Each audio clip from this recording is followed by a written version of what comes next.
নিশ্চয়ই আগে যখন আমি ছিলাম রেস্কিউতে যেতাম, অনেকগুলো সিস্টেম করেছি কর্পোরেশনে যখন ছিলাম, যাতে ইল্লিগাল নয়। আমি যতদূর জেনেছি এটা ইল্লিগাল না, সুপারভিশনের অভাব। সুপারভিশন তার মেয়রের বা কমিশনারকে সুপারভিশন করতে পারে না। আমি গেছিলাম ওখানে একটা অপ্রীতিকর পরিস্থিতির সৃষ্টি হয়ে যায়। পুলিশ আমাকে রিকোয়েস্ট করলো যে ওখান দিয়ে যে ঢুকবেন না। আমি গেট পর্যন্ত পৌঁছে গেছিলাম সবার আগে, যখন জাস্ট ভেঙে যাই বিধানসভায় খবর পেয়েছি, দৌড়ে গেছি। আপনার অ্যাসেম্বলি কনস্টিটিউয়েন্সির মধ্যে আমি গেছিলাম, ঢুকতে পারিনি। পুলিশই আমাকে, তারপরে আমি এসএসকেএমে গেছি। উদ্ধার কাজ কেমন চলছে? হ্যাঁ, উদ্ধার কাজ খুব ভালো চলেছে, খুব ভালো, খুব প্রম্পটলি হয়েছে। মুখ্যমন্ত্রীকে ধন্যবাদও জানিয়েছি আমি সকালবেলা, যে খুব ভালো উদ্ধার কাজ হয়েছে এবং খুব প্রম্পটলি হয়েছে। সিনিয়র মিনিস্টার, অফিসার সবাই মিলে একযোগে যেভাবে করেছেন, সত্যি এটা খুব প্রশংসার যোগ্য। এই ব্যাপারে আমার জানা নেই, তার কারণ হচ্ছে যে প্ল্যান স্যাংশন হয় বিল্ডিং ডিপার্টমেন্ট থেকে, এবং দুর্ভাগ্যবশত আমি ইঞ্জিনিয়ারিং পড়িনি, আর প্ল্যান আমার কাছে আসারও কথা না। এমবিসি হয়ে প্ল্যানটা আসে। আমি জানি না উনি কি বিষয়ে বলেছেন, কিন্তু টেকনিক্যাল ব্যাপার হচ্ছে যে প্ল্যান স্যাংশন হয় কর্পোরেশনে। এই প্ল্যানটার ব্যাপারে আমার কোনো আইডিয়াই নেই, যেটা ভেঙে পড়েছে। কিন্তু জেনারেল প্ল্যান স্যাংশন হয় কর্পোরেশনের বিল্ডিং ডিপার্টমেন্ট। এমবিসি হয় আমাদের কমিশনার হয়ে, ওটা অ্যাপ্রুভালের জন্য আমার কাছে এমবিসিটা আছে, এবং ওটা শুধু ফর্মালিটিজ একটা, জাস্ট সই করা। এমবিসিতে টেকনিক্যাল পার্সনরা থাকে, এবং আমার ওটার মধ্যে কোনো এখতিয়ারও নেই। কোনো প্ল্যান স্যাংশনের ক্ষেত্রে এক্স মেয়রের কোনো এখতিয়ার নেই, বা কোনটা ইলিগাল হলো কোনটা হলো না সেটা দেখারও এখতিয়ার আমার নেই। কাকে বিল্ডিং ডিপার্টমেন্ট নোটিশ দিচ্ছে, কাকে ভাঙছে, সেটাও যেরকম দেখার এখতিয়ার আমার নেই, সেরকম বিল্ডিং প্ল্যান স্যাংশনের ক্ষেত্রে দেখার এখতিয়ার কোনো মেয়রেরই নেই, আমার না, কোনো মেয়রেরই নেই। এটা কর্পোরেশনের আর 10টা লোকের মতন গিয়ে স্যাংশন নিতে হবে। আচ্ছা, সেক্ষেত্রে সেখানে কারা কারা থাকেন, স্যাংশনটা কারা কারা করে দেন? স্যাংশনটা প্রথমে হলো ওনাদের এলবিএস বা ওনাদের যে আর্কিটেক্ট, তারা প্ল্যান দেন। সেই প্ল্যান অনুযায়ী দেখে প্ল্যান স্যাংশনে, যদি বড় বিল্ডিং হয় তাহলে সেক্ষেত্রে যারা এমবিসিতে আছেন, বিল্ডিং কমিটিতে, তারা দেখে তারা এমবিসিতে একটা স্যাংশন দেন। নিশ্চয়ই আগে যখন আমি ছিলাম রেস্কিউতে যেতাম, অনেকগুলো সিস্টেম করেছি কর্পোরেশনে যখন ছিলাম, যাতে ইল্লিগাল নয়।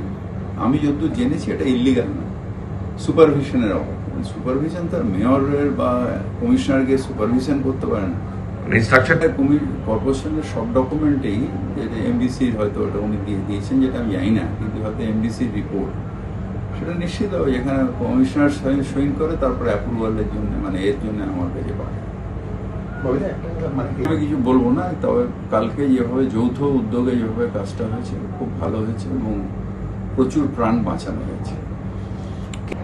এই স্ট্রাকচার না, আমি যতদূর জেনেছি এটা স্যাংশন নিয়ে করা হয়েছে, এবং এটার কি মেটেরিয়াল কি দিয়েছে না দিয়েছে সেটা জানার কথা আমার না, বা ওইখানে কোথায় হচ্ছে সেটা আমি জানতাম না, জানা নেই। আমার এটা জানা নেই। নিশ্চয়ই আগে যখন আমি ছিলাম রেস্কিউতে যেতাম, অনেকগুলো সিস্টেম করেছি কর্পোরেশনে যখন ছিলাম, যাতে ইল্লিগাল নয়। আমি যতদূর জেনেছি এটা ইল্লিগাল না, সুপারভিশনের অভাব। সুপারভিশন তার মেয়রের বা কমিশনারকে সুপারভিশন করতে পারে না। আমি গেছিলাম ওখানে একটা অপ্রীতিকর পরিস্থিতির সৃষ্টি হয়ে যায়। পুলিশ আমাকে রিকোয়েস্ট করলো যে ওখান দিয়ে যে ঢুকবেন না। আমি গেট পর্যন্ত পৌঁছে গেছিলাম সবার আগে, যখন জাস্ট ভেঙে যাই বিধানসভায় খবর পেয়েছি, দৌড়ে গেছি। আপনার অ্যাসেম্বলি কনস্টিটিউয়েন্সির মধ্যে আমি গেছিলাম, ঢুকতে পারিনি। পুলিশই আমাকে, তারপরে আমি এসএসকেএমে গেছি। উদ্ধার কাজ কেমন চলছে? হ্যাঁ, উদ্ধার কাজ খুব ভালো চলেছে, খুব ভালো, খুব প্রম্পটলি হয়েছে। মুখ্যমন্ত্রীকে ধন্যবাদও জানিয়েছি আমি সকালবেলা, যে খুব ভালো উদ্ধার কাজ হয়েছে এবং খুব প্রম্পটলি হয়েছে। সিনিয়র মিনিস্টার, অফিসার সবাই মিলে একযোগে যেভাবে করেছেন, সত্যি এটা খুব প্রশংসার যোগ্য। এই ব্যাপারে আমার জানা নেই, তার কারণ হচ্ছে যে প্ল্যান স্যাংশন হয় বিল্ডিং ডিপার্টমেন্ট থেকে, এবং দুর্ভাগ্যবশত আমি ইঞ্জিনিয়ারিং পড়িনি, আর প্ল্যান আমার কাছে আসারও কথা না। এমবিসি হয়ে প্ল্যানটা আসে। আমি জানি না উনি কি বিষয়ে বলেছেন, কিন্তু টেকনিক্যাল ব্যাপার হচ্ছে যে প্ল্যান স্যাংশন হয় কর্পোরেশনে। এই প্ল্যানটার ব্যাপারে আমার কোনো আইডিয়াই নেই, যেটা ভেঙে পড়েছে। জেনারেল প্ল্যান স্যাংশন হয় কর্পোরেশনের বিল্ডিং ডিপার্টমেন্ট। এমবিসি হয় আমাদের কমিশনার হয়ে, ওটা অ্যাপ্রুভালের জন্য আমার কাছে এমবিসিটা আছে, এবং ওটা শুধু ফর্মালিটিজ একটা, জাস্ট সই করা। মানে এমবিসিতে টেকনিক্যাল পার্সনরা থাকে, এবং আমার ওটার মধ্যে কোনো এখতিয়ারও নেই। কোনো প্ল্যান স্যাংশনের ক্ষেত্রে এক্স মেয়রের কোনো মানে এখতিয়ার নেই, বা কোনটা ইলিগাল হলো কোনটা হলো না সেটা দেখারও এখতিয়ার আমার নেই। কাকে বিল্ডিং ডিপার্টমেন্ট নোটিশ দিচ্ছে, কাকে ভাঙছে, সেটাও যেরকম দেখার এখতিয়ার আমার নেই। সেরকম বিল্ডিং প্ল্যান স্যাংশনের ক্ষেত্রে দেখার এখতিয়ার কোনো মেয়রেরই নেই, আমার না, কোনো মেয়রেরই নেই। এটা কর্পোরেশনের মানে আর 10টা লোকের মতন গিয়ে স্যাংশন নিতে হবে। আচ্ছা, তো সেক্ষেত্রেও সেখানে কারা কারা থাকেন, মানে স্যাংশনটা কারা কারা করে দেন? স্যাংশনটা প্রথমে হলো ওনাদের এলবিএস বা ওনাদের যে আর্কিটেক্ট, তারা প্ল্যান দেন। সেই প্ল্যান অনুযায়ী দেখে প্ল্যান স্যাংশনে, যদি বড় বিল্ডিং হয় তাহলে সেক্ষেত্রে যারা এমবিসিতে আছেন, বিল্ডিং কমিটিতে, তারা দেখে তারা এমবিসিতে একটা স্যাংশন দেন। এটা নিশ্চয়ই আগে যখন আমি ছিলাম রেস্কিউতে যেতাম, অনেকগুলো সিস্টেম করেছি কর্পোরেশনে যখন ছিলাম, যাতে ইল্লিগাল নয়। আমি যতদূর জেনেছি এটা ইল্লিগাল না, সুপারভিশনের অভাব। সুপারভিশন তার মেয়রের বা কমিশনারকে সুপারভিশন করতে পারে না। ইনস্ট্রাকশনটা কর্পোরেশনের সব ডকুমেন্টেই, যেটা এমবিসির হয়তো ওটা উনি দিয়ে দিয়েছেন, যেটা আমি জানি না, কিন্তু হয়তো এমবিসির রিপোর্ট সেটা নিশ্চিত হবে, যেখানে কমিশনার সইন করে, তারপরে অ্যাপ্রুভালের জন্য, মানে এর জন্য আমার কাছে পাঠায়।